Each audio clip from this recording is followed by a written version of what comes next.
David? David Moore, Dallas Morning News. With the 5 weeks after the all-season program to here, how would you assess the retention of the offensive players with the changes you made and where you are in that? Are you pleased with what they retained and kind of where they are at this point? Oh, yes, I am. I think the team has had a very productive 5 week, that 5 week break. You can definitely see it in, particularly the young guys.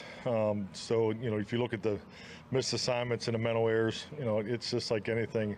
The mental errors is more about decision making and the connection and, making full speed decisions. So, you're always going to have some of those. But, yeah, I think they've done a really good job. And the other part is I like the conditioning of the team. Now this will be the first time we go 2.5 hours. So we'll take another step there. But when you look at the numbers and how guys are working, so we're knock on wood, we're off to a really good start. So the tempo, the play style, practice, it's the energy part's correct. The discipline part is not, and that's normal. At this point in camp. So, but I like the look of the practices so far. We talked about the competitiveness and the discipline. Do you like the trash talking, and do you have to talk to Micah about not tackling Dak Prescott? Well, trash talking is part of our environment. So I don't referee that, and it's there's it goes on in the lunch line. So it's not like it's something new, and it's been going on as long as I've been in this league. So yeah, I think that's just part of our our culture and guys competing. But in Micah's case and anything with the we have practice ethic, rules and structure to our drills, and you go through these spots all the time. But we don't hit the quarterback. The quarterback hasn't been hit, as far as the way you practice and in my 30 years that I could recall in this league. So that's all part of working together. And the discipline of the rush lane discipline, the discipline of the pass protection unit, fitting together. And this is why you have camp. We have a tremendous amount of work to do in the area of technique and fundamentals, and you're only going to get it done in pads. If you think about it, the offensive lineman and the D lineman, this is really the only third practice that they can really engage and compete. That's similar, not all the way to game day, where the perimeter has, they have more opportunities to compete at a full speed mode. You didn't like my answer, Clarence? Oh, okay, good. Of course, great answer. No, you focused today. Threw me off.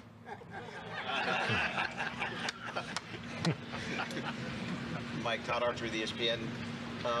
Why is today the longer day for the that you guys? Well, all these practices are regulated. There's limits and everything you do there in the first week. So you have ramp up, and then you have time limits on the first 2 padded practices. So, but yeah, this is a good progression. And end of the day, we're able to hit our target for training, and because the big thing too is you got the education component, the walkthroughs and talkthroughs and those types of things. So we're getting plenty of reps. But yeah, we're staying. We follow the rules here, Todd. So. John Michaud, The Athletics. With DeMarcus Lawrence is going into his 10th season. What have you seen from him out here? And I know last year he dealt with some stuff he had to play through. How fresh do you think he is? Well, I think he's fresh, but also we got, I think we are all, better, smarter, as you move, through this league. I'm talking about myself included as far as how you rep people and get them ready. Obviously, we've been working now. This will be year 4, so I think I have a very good understanding on what he needs, from a volume perspective. And but D-Law he only has 1 gear, and that's what you always love about him. And but we're being smart with him and some of these other veterans. Saad Yousuf, The Athletic. Mike, what have you seen from Deuce Vaughn so far, and what are you looking for in whatever combination you have for the committee at running back behind Tony?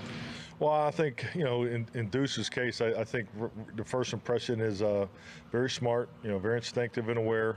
So I think football it comes fairly natural to him. That's impressed me. He has a unique skill set. So as far as how he'll play and what we do. I mean, it's just like he's like the other backs. He needs to learn all the basics, from the run to the protection to the pass, and I think he's done a very good job of that. But how we utilize those guys moving forward, that's really for preseason games, and there'll definitely be some projection for the regular season. Great. Hi, Bree Marantha, Sports Illustrated Fan Nation. There's been so many highlights already of training camp, but do you have a favorite moment so far? Favorite moment? I'll say this, probably the second day of pads, because that's where you kind of feel like you're in the realm of where you need to be.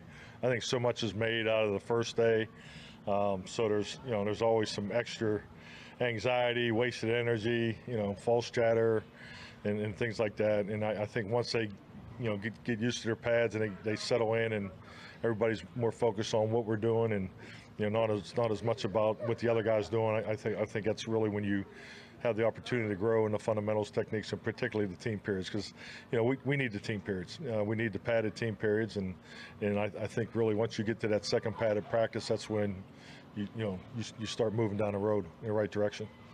Hi, Mike. Patrick Walker, DallasCowboys.com. Injury updates on Sam Dorrance and saw Simi Fehoko was getting some rehab work. Yeah, they're all being in a limited space. Actually, we're going to see how. Britt will give me an update on what he's going to try to get done at the beginning of practice, and if we project them in too. So that's kind of, I'd put them in a limited category right now.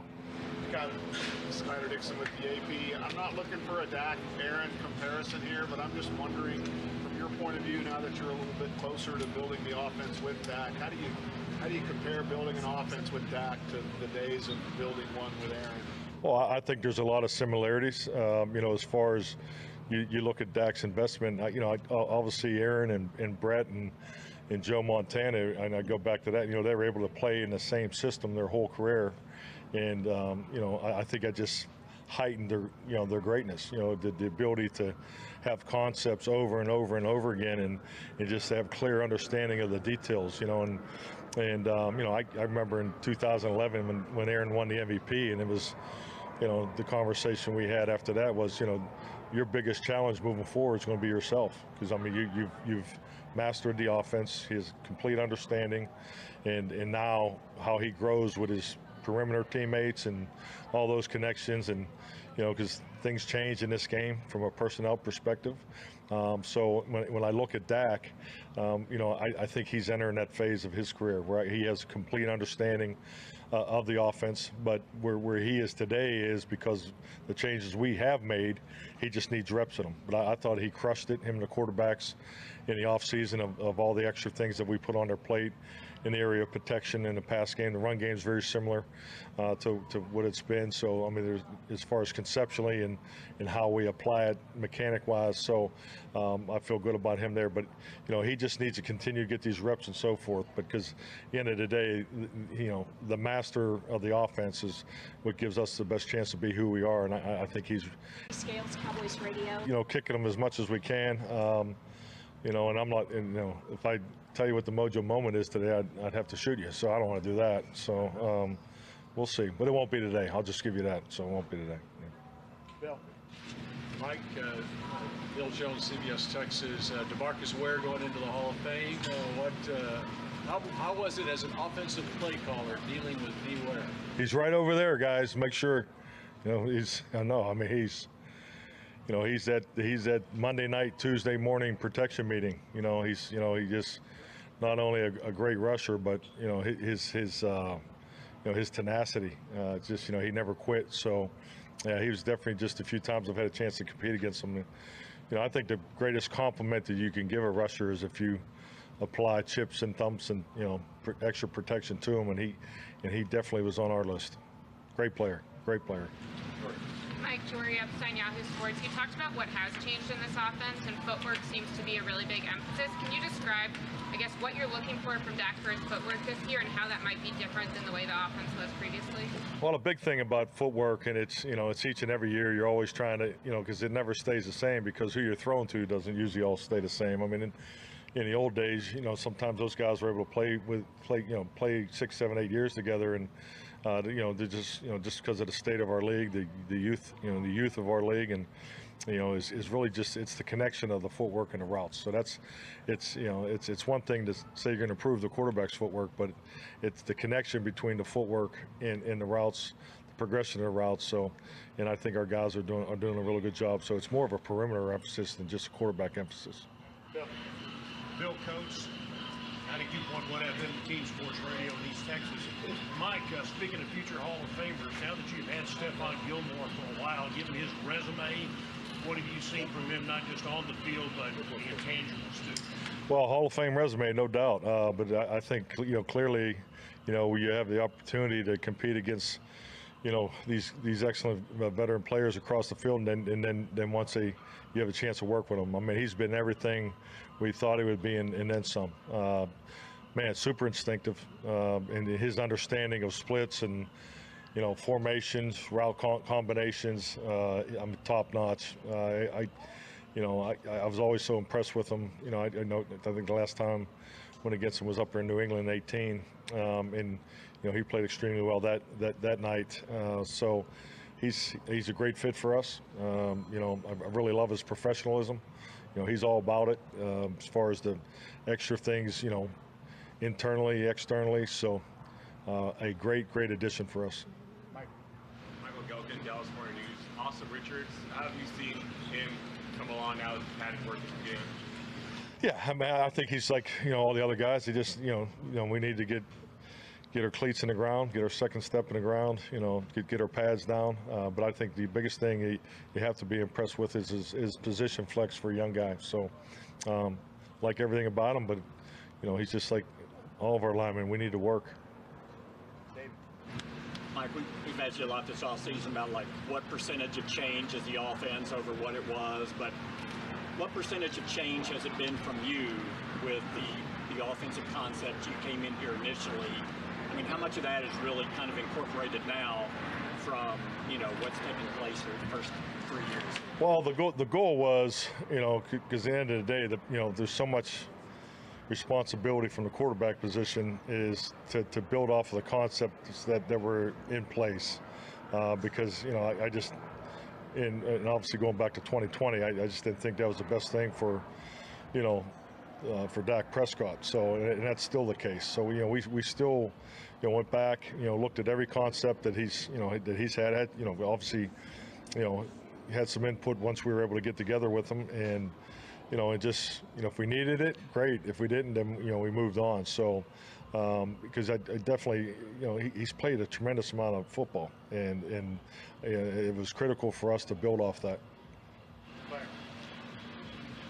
Coach, just a clarification. There's a lot of talk back in March or February about you wanted to run the damn ball. How does that jive with what you want to do with the offense? I think there was some misunderstanding of what you meant by that. Yeah, the run the ball comment was really tied to 2020. We were at lunch, we were having a nice time, and I flew all the way up there to be with you wonderful people, and I don't know how maybe I misinterpreted it too, so I'll take some responsibility. But in 2020, I mean, just look at the way we played. We had a lot of injuries. I think we played 4 quarterbacks. And, we had Zeke and Tony. So, when we came out of that, it was like, we need to run the ball more. And it was more about, the ball going to the, to your playmakers. So, and, I think if you just do the numbers in 21 and 22, I mean, that's, I felt like we definitely increased it in 21 and then even did it more in 22. But, I think you have to every year, you got to make sure you're always, that's why you go back to the concept question. You just can't decide what concepts you want to do in February, March. I mean, you have a draft in April, you got veteran free agency that goes, there's still players out there today. So, you got to make sure your system in your menu of how you want to play in the upcoming year, fit your players. So, but yeah, as far as running the football is very important, and it's very important for your offensive linemen not to be on their heels all day, So first and second down, that's a major emphasis for us, and it's really how you fit the action pass game. So,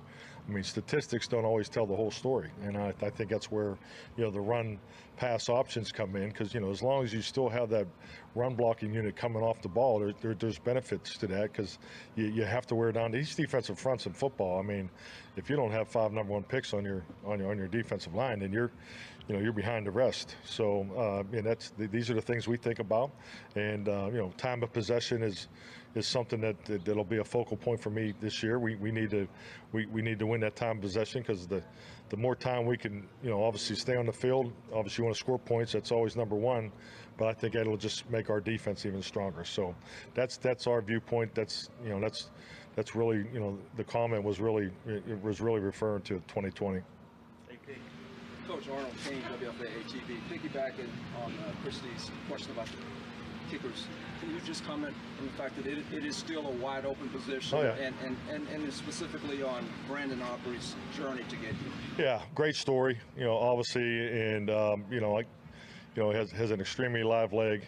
Tristan also, he's someone who we had at the end of last year, so I think you got 2 really good young prospects that have had different journeys, which I like, because they have a lot of experience. There's been adversity for them to overcome, which is definitely part of that skill set. So I think this will be a very, very healthy competition. So because they both can stroke the ball.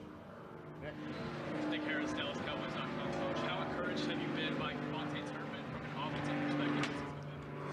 Yeah, clearly, stating the obvious, he joined us this time last year, so now that he's had a spring to go through all the installs, I look at him now as a receiver that rotates in there, not someone that we just have to put in there for certain things. And so that's a credit to what he's done and Robert Prince has done with him. So I mean, he's got a unique skill set. I mean, he's got an incredible stride length, and his quickness speaks for itself. But Terp's done he's done something almost every day, that makes the the tape, the correction tapes and the highlight tapes that we do. So he's having a good camp. Mike, as the offensive play caller, like you said, you're back in your element.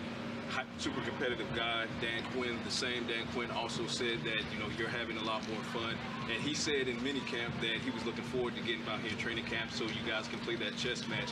When you have a day like you did offensively on Tuesday, red zone as prolific as your offense was, post practice, have you guys already had some fun and competitive ribbing? God, I hate to disappoint you. I was going to try to make something up, but yeah, to be honest with you, it's we're going through these installs, we're reviewing them, so it's really more about us getting our concepts in, and and then when we get together at night with him and Brian, it's he'll say, hey, I could use more action pass. So at some point when we get to the end here, or probably next week, we'll have some call-it periods, so that'll be fun. The 2-point was probably the first call-it period that we had. So yeah, those are always fun and competitive. The 2-minute drills, yeah. So yeah, definitely that's fun. But I'll be honest with you, and I think he's the same way. We're just really focused on getting these young guys the proper reps, because our efficiency has to be the best that it can be, going through these install phases and just going back to the live reps and team. But yeah, so yeah, we're having fun. Mike, physically, guys like Zach Martin and Tyron Smith have been doing this long enough that they know what they're doing. But when you talk about how you're changing the protections this year, and that's one of the bigger changes in the offense, does Zach working with everybody else matter a little bit more? No, I'll be honest, I have zero concerns about Zach, and because Tyler. I mean, they were together every day throughout the off season. So everything that we're doing here now, Zach already has. So yeah, Zach he'll be just fine. All righty. Thank you.